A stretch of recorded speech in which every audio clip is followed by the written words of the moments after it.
காட்டுல கிளியும் காக்காயும் உட்காந்து பேசிட்டு இருந்துதான். அப்ப காக்காயை பார்த்து கிளி சொல்லிச்சா ரொம்ப திமிரா, யூ டைரக்ட்லி காக்காய் தள்ளி உட்காரு. காக்கா கேட்டுதான், ஏன் இப்படி நான் இன்சல்ட் பண்றேன், நீ பிளாக் அண்ட் ஒயிட் நான் மல்டி கலர், ஏன் கலர்னா ஒசியானா. ஆமா, தமிழ்நாட்டில் இலவச டிவி கொடுத்த போது அவன் கலர் டிவி தான் கேட்டானே ஒழிய பிளாக் அண்ட் ஒயிட் டிவி அவன் வாங்கிட்டானா. அதனால கலருக்கு தான் மரியாதை ஜாஸ்தி, பிளாக் அண்ட் ஒயிட்னா மரியாதை இல்லை அப்படின்னு காக்காயை சொன்ன. காக்கா சொல்லிச்சு, என்னமோ தெரியலப்பா, என்ன கடவுள் படைக்கும் போது கரண்ட் கட்டா போச்சு என்னமோ, நான் கருப்பா போயிட்டேன், அது ஒரு பெரிய விஷயமா அப்படி பேசிக்கிட்டு இருக்குது காக்காயும் கிளியும். அப்ப வேட்டைக்கு வந்தான் பாருங்க, அவன் என்ன பண்ணிட்டான், நேரா வந்தவன் கபக்குன்னு கிளியை பிடிச்சிட்டான். வேட்டைக்கு வந்தவன் கிளி தான் பிடிப்பான், காக்காயை பிடிப்பேன். காக்கா பிடிக்கிறதா ஊர்லயே பிடிக்கலாமே, காட்டுல போய் என்ன பிடிக்க வேண்டியிருக்கேன். ஆக்சுவலா தமிழ்ல காக்கா பிடிக்கிறதுங்கிற வார்த்தை கேட்டிருக்கீங்களே, அது எப்படி வந்ததுன்னு தெரியுமா?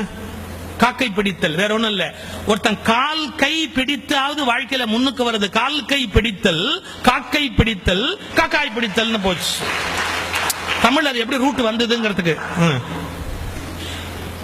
இப்ப இந்த காக்காயை விட்டுட்டு கிளி அப்படியே லகத்துன்னு கிளியை பிடிச்சிட்டா. கிளியை பிடிச்ச உடனே நமக்கு என்ன தெரியுது? முதல் லெசன், அழகு எவ்வளவு அழகானதோ அவ்வளவு ஆபத்தானது.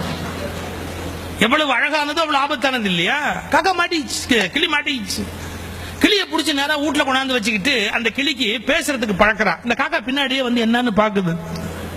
இந்த கிளிக்கு என்ன சொல்லி கொடுக்குறான், குட் மார்னிங் சொல்லு அப்படி கத்து கொடுக்குறான். கிளிக்கு வரல.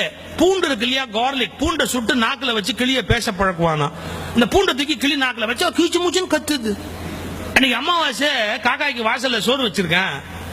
அவன் பொண்டாட்டி கா கான்னு கத்துற உடனே இந்த காக்கா சோத்தை பார்த்து கிளியை பார்த்து, சோத்தை பார்த்து கிளியை பார்த்து ஒரு வார்த்தை சொல்லிச்சு, பாத்தியாடா, அவன் பாஷையில பேசுறதுக்கு உனக்கு சூடு வைக்கிறான், என்ன என் பாஷையில கூப்பிட்டு சோறு வைக்கிறான்.